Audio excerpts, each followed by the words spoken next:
Hello friends, आता कसं आहे ना, माझं झालं आहे डिवोर्स. त्याच्यामुळे काही लोक नवऱ्याचं आणि माझं नाव जुळू जुळू भुकत होते. आता कशावर भुकणार?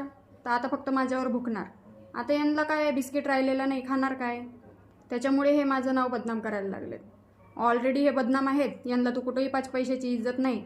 स्पेशली बोलते बरं का बेवडीला.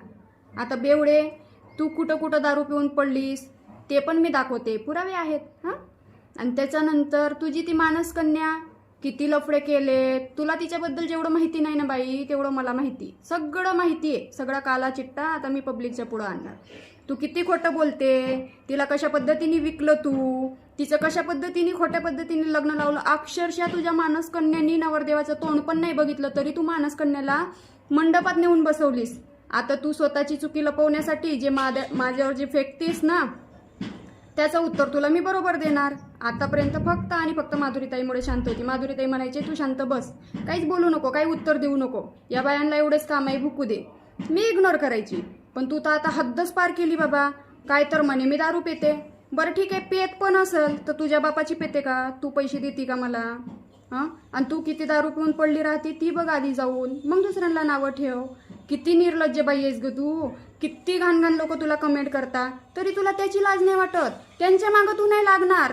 पार तुझे थोबाडं कुठं लावू लावू तुला नाचवतात, तरी सुद्धा तू त्यांच्या मागं नाही लागस. त्यांना जाऊन फॉलो करतेस, लाईक करतेस. एवढी तर तू नीच बाई आहेस आणि तू माझ्या मागं लागतेस. तुला असं वाटतं ही निराधार आहे, हिच्या मागं पुढं कोण नाही, मग हिला टार्गेट करायचं. आतापर्यंत तू जरांगे पाटलांचं खाऊन खाऊन थकलीस, आता माझ्या मागं लागलीस. बरोबर, आता माझं गोड लागायला लागलं तुला. खा बाई खा, किती पोट भरोस तर खायचं ना तेवढं खा. पण तुझ्यासारख्या तुझ्या तोंडाचंच आहे ना, गट्टार आहे गट्टार. तुझं तोंड चांगलं नाही आहे, त्याच्यामुळे तुला उत्तर देण्यामध्ये मला काही इंटरेस्ट नव्हता. पण तू जेवढी भुकतेस ना, तेवढ्या सगळ्या गोष्टीचे मी पुरावे देणार. तू तर पुरावे देच मला. पोलीस स्टेशनमध्ये तुझ्या मानसकन्याला विकलं ना, तिचे किती लपडे आहेत तेवढे मी पुरावे देते. ते पण पुरावे सहित बरं का. तिने कुठं कुठं लपडे केले, त्याच्यानंतर कसं पहिलं लग्न मोडलं, दुसऱ्या पोरासोबत कुठं राहिली, तिसरं लग्न केल्यावर चौथं लग्न करायला कशी निघाली, कशी तुला शिव्या देत होती, सगळ्या गोष्टी. हां, तू तिला जेवढं दाबून ठेवशील तेवढं तुझ्यासाठी, म्हणजे माझ्यासाठी चांगलं आहे. सॉरी, माझ्यासाठी चांगलं आहे जेवढं तू तिला दाबून ठेवशील तेवढं. कारण तिचं तर कालाचित्ता मी पुढे आणणारच आहे. मग जेव्हा ती खरं बोलेल ना, तेव्हा तुझ्या पायाखालची जमीन खिसकन. त्याच्यामुळे माझ्या नादी लागताना जरा विचार कर. आजपर्यंत मी चूप होती, शांत होती, त्याचं कारण फक्त एवढंच होतं. आता माधुरीताईचं ऐकणार नाही, कोणाचं ऐकणार नाही. तुला तुझ्याच पद्धतीने घोडे लावणार आहे.